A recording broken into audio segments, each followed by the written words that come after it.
Vedare tinokuchingamidzai zvekare kune chimwe chirongwa pano paZim Facebook Secrets and Confessions.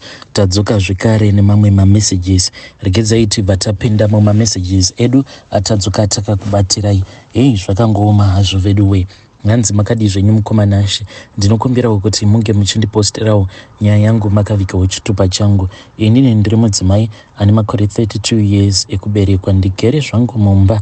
Murume wangu iye ane vakadzi vake vaviri, but vakadzi ava avatombozivikanwi zvachose nemachurch members edu, ende zvinhu zvinondirwadza. I live a very lonely life. Dai kwanga kuri kunzi handigari ndakaiswa ziso rangu pandiri nemabodyguards emurume wangu, zvimwe kuda ndingadai ndichimbobudawo panze kuti ndinge ndichimbozvifadza nyama dzangu, because ndinokwanisa kuita kana gore rose ndisingazivi chinonzi murume. Mubedroom mangu chaimo makaiswa makamera mukoma ekuti murume apote achindicheka kuti handina here munhu wandinopota ndichipinza mubedroom. Ininiwo mukoma ndiri mwana a great pastor, but ndokubva ndazoroorwa nemwana waoverseer. Baba vangu vakaita mari nechechi yavo, so zvakaitika kuti ndinge ndichizova in this situation that I am.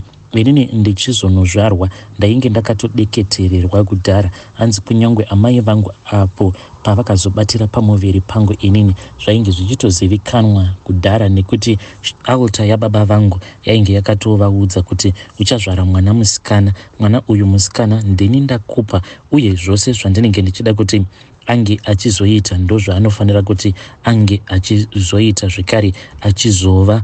Uye kuroorwa kwangu mukoma zvinhu zvakatogarirwa kumatare mudzin'anga a very long time ago. Hanzi ndichitori pamukaka waamai vangu ndopandakabva ndazoroodzwa kumwana uyu waoverseer.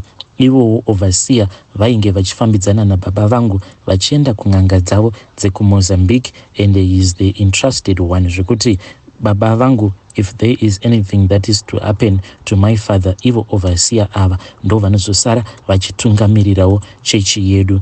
Mukoma ndakati ndarodzwa kun'anga kudaro, ndakati ndichikura ndaingogara ndichingorota dzimwe hope dzainge dzisinganzwisisiki, even at the time when I didn't even know kuti kuitomboita bonde chii chinonzi kuita bonde. Ndainge ndava kutongorota ndichiita bonde neumwe munhu, but munhu uyu manje chaindinetsa ndichikuti kuchechi uku taidzidziswa kuti ngerozi, but inini ndaizorota ngerozi dziya manje.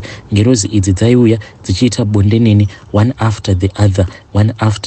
Ndaitodziona dzichitobhururuka dzobva dzauya umo mandinenge ndakarara muspare room mangu, dzobva dzatanga kutoita romance neni, ndobva ndatotanga kutoita bonde paya nengirozi iyoyo. Zvino ndakazoti ndati okay, I still remember kuti at that time pandainge ndiine 17 years ndo pandakangorota one night. Ndakarota ngirozi, but hope dzakabva dzazova reality, because ndakati ndiri pakati pekurota ndakabva ndazoona baba vangu naamai vangu, my overseer, vainge vakapfeka garments reblack, zvekare naoverseer vatezvara vangu vainge vakapfeka garments ravo reblack, vainge vari muspare bedroom mangu. Ndokubva vapfugama. Pavakapfugama ndakabva ndaona ngirozi iyo yavainge vakapfugamira. Ngirozi iyi mukoma yainge iri yechirungu, ari murume ainge aine vhudzi rainge rakareba, but vhudzi iri rainge rakasungwa rakaitwa ponytail, but aiva handsome mukoma. Maziso ake murume uyu ainge ari a blue.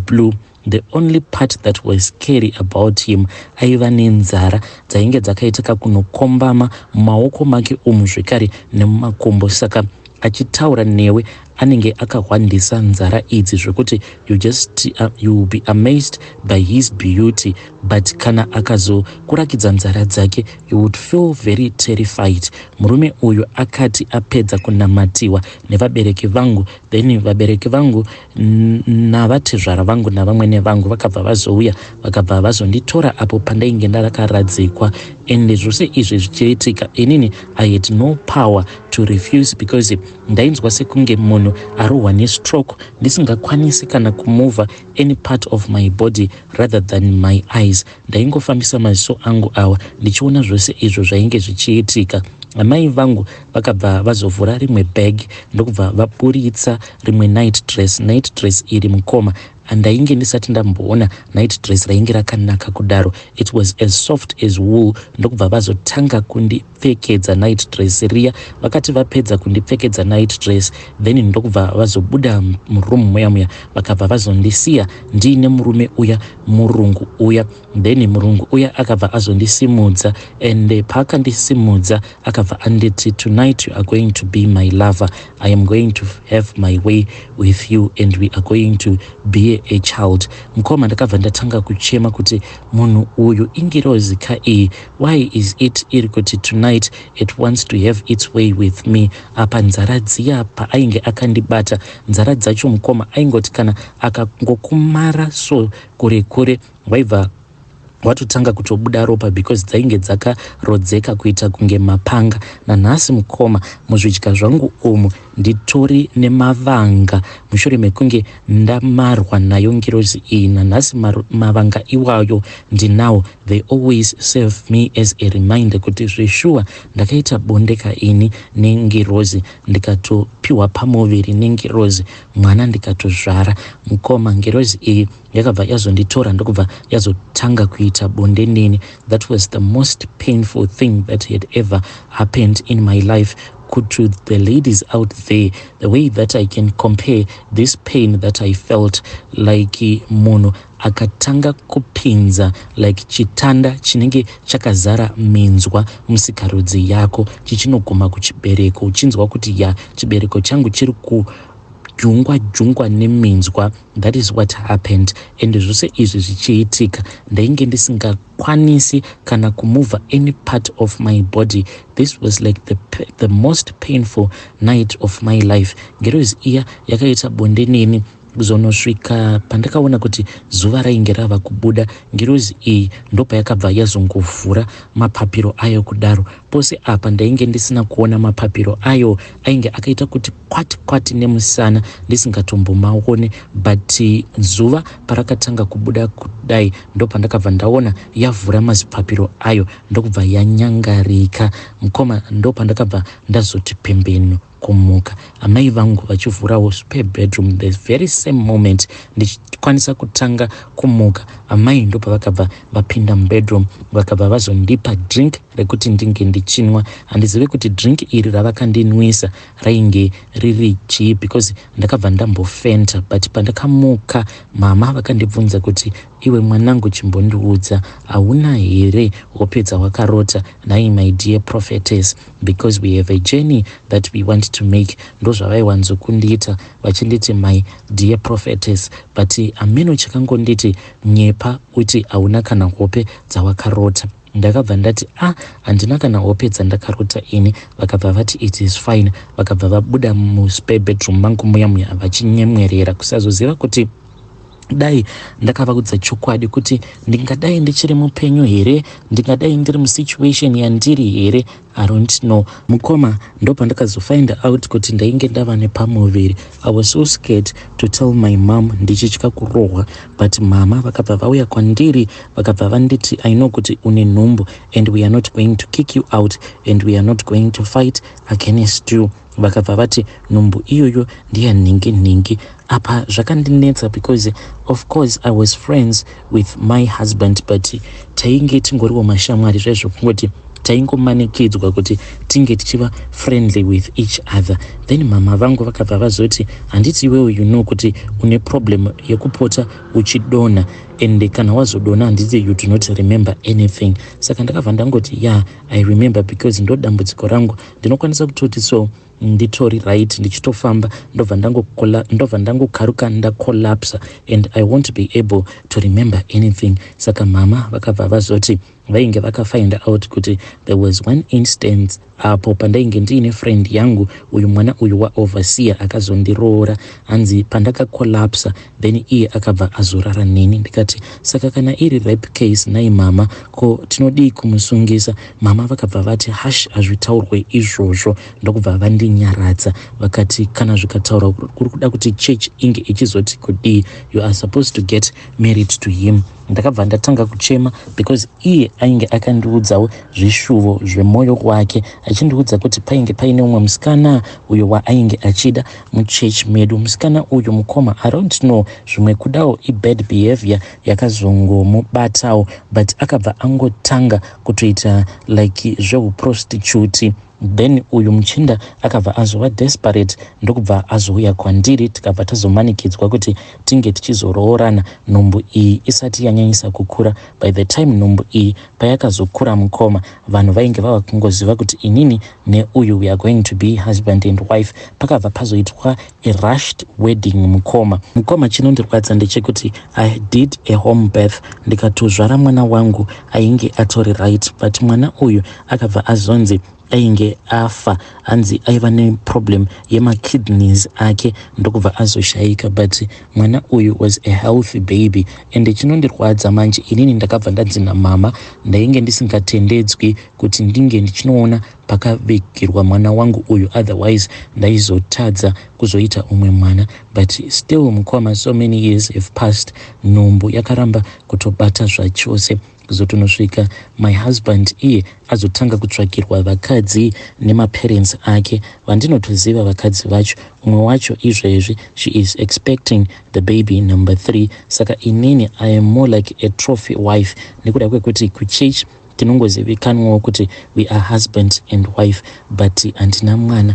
Ndakaita mwana nengirozi. Mwana uyu kufa kwake, I doubt.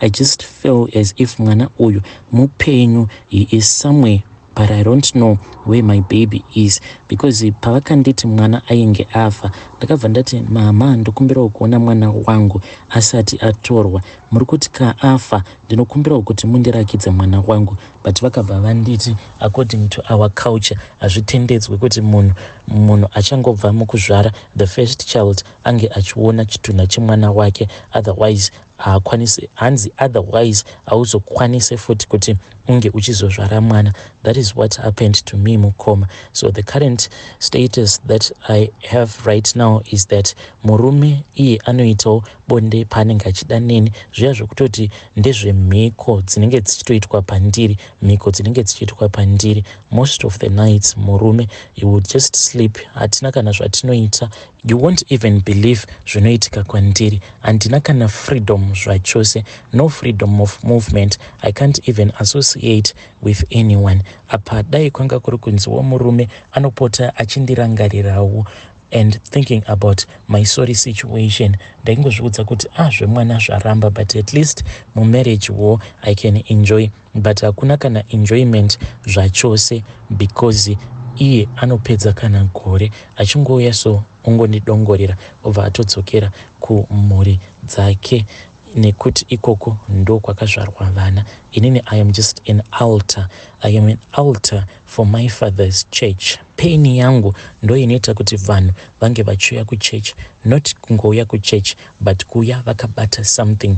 Zviya zvekuti baba vangu kana vakaparidza vange vachizopiwa mari at the end of the service, and baba vanotongokwanisa kutongotaura kuti kana ukasabvisa mari muchurch then you won't see heaven. Vanhu vanobva vatanga kuita chipiti-piti vachienda vachinobvisa mari. Because of my sadness, my father has been making his money, ivo neshamwari yavo overseer ava. Vedare ndo message iyo yandakatumidzirwa ichibva kuna vanzvadzi vedu. Hanzi ndiri altar yechechi yababa vangu. Yo zvakangoma hazvo vedu we. Unoshaya kana mazwi. Kuita mwana wako altar, zvakangoma hazvo vedu we. Asi please ngatizamei kuti tinge tichitaura navo vahanzvadzi vedu ava. Hanzi murume wangu anokwanisa kuita gore rose murume wangu asingavati nini. Apa iye anomeka sure kuti mabodyguards ake at all the times vanenge vakaisa maziso avo pandiri. Sure kuisirwa kamera mubedroom mako.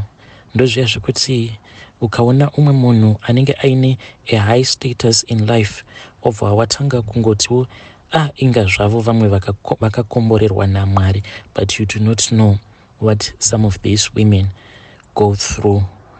Asi ngatitaurei navo vahanzvadzi vedu ava mucomment section. Regai tibva taenda panyaya yedu inotevera. Nyaya yedu inotevera yakamirira sekudai so. Hanzi makadi zvenyu mukoma Nash, ndinokumbirawo kuti munge muchindiposterawo nyaya yangu makaviga chitupa changu. Inini zvandakaita ndakazviitawo mukutsamwa, but now I can see kuti what I did was very wrong. I so wish kuti ndinge ndichirivhesa mishonga iyi yandakashandisira pana vatete vangu. Saka vatete vangu ava munhu uya wekungoti ane vhavhu ende mufast forward, chakaita kuti ndinge ndichimuvenga paya pandainge ndichiri kudanana nemurume wangu tichiri mukomana nemusikana. Saka ndainge ndiine maboyfriends angu matatu.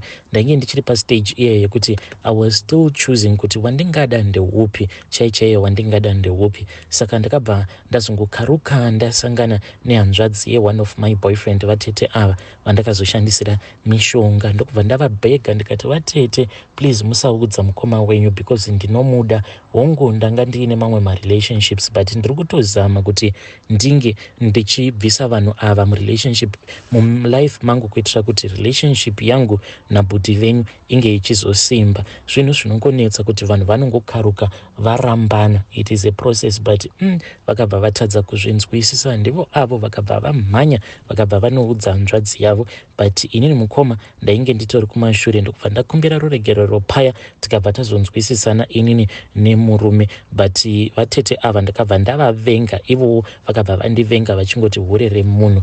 Zvino ndakazoti ndava kuno nemurume, vatete vakazotanga kudzoka manje mufomu nekuti vainge vava kuziva kuti patiri ndo pane upenyu. Takabva tazovatumidzira mari yekuti vange vachitora passport mushure mekunge ndamboramba, but murume ainge ongokumbira chiti taraone kuti kunoko handina kana hama yandinayo, kana izvezvizvi ndikamuka ndakafa iwe unenge uchidawo kuti unge uchibatsirwawo neany of my relatives because kuno kuJoni ndainge ndangozadza hama dzangu chete. Then ndakabva ndazobvuma paya vatete vakabva vazoenda vakabva vanotora passport. Saka ivo vatete pavakatora passport yavo vakabva vangodhindisa 2 months vachiuya vachiitira kuti vasazonetswa nemapurisa. Zvino pavakauya mukoma ndakangovanzwira hutsinye passport yavo iyo payainge yava kuda kuno expire. Saka pana vamwe madzibaba ava kuma areas ekwedu ndo vatinobatisa mapassport kuti vange vachienda kunotidhindisira mapassports kana madays ako paanenge apera. Madzibaba ava zvekare ivo vanoitawo zvenguo tsvuku avo vanoita yose zvekuti zvaizvezvi nditori pama1 because vakazondikumbirawo vakati kuti iwewe ndinge ndichikuitirawo zvinhu zvako please chimboitawo kaneni ngatirarei tose. Ndikabva ndangovati not now but maybe in the future. Saka vanongogara vachingondinetsera chikwereti chavo chekuti ndakavavimbisa bonde pandainge ndichida kugadzirisa passport yavatete. Saka passport iyi yakabva yazoiswa mumbiya. Yakati yaiswa mumbiya kudaro ndokubva yazonokwidibirwa ndikanzi ndinge ndichitaura zvose izvo zvandainge ndichida kuti zvinge zvichiitika. Ndikati ndinoda kuti inge ichibhaniwa. Mukoma ndo zvakabva zvatoitika ipapo.